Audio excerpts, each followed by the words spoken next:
আসসালামু আলাইকুম। কেমন আছো বন্ধুরা? আশা করছি অনেক ভালো আছো। আমিও ভালো আছি আলহামদুলিল্লাহ। তো আজ চলে এসেছি কিছু রেসিপি নিয়ে। এখানে একটা রান্না করব।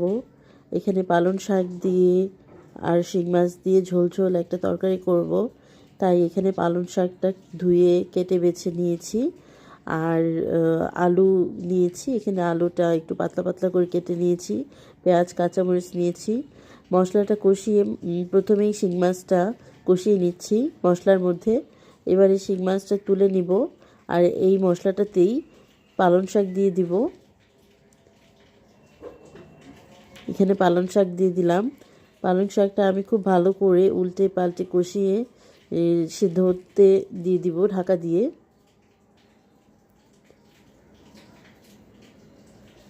পালং শাকের সাথে আমি আলু দিব। আগে শাকটা ভালো করে কষিয়ে নিই। এর মধ্যে আলু দিয়ে দিলাম। আলু দিয়ে এবারে খুব ভালো করে উল্টে পাল্টে নেড়ে চেড়ে হালকা একটু পানি দিয়ে আমি ঢাকা দিয়ে দিব সিদ্ধ হওয়ার জন্য। 5 থেকে 7 মিনিট মিডিয়াম হাই হিটে সেদ্ধ করে নিব। তো 7-8 মিনিট পরে মাছটা দিয়ে একটু ঝোলের পানি দিয়ে রান্না করে নামিয়ে নিয়েছিলাম। খুব মজা হয়েছিল। এই পর্যন্তই। আল্লাহ।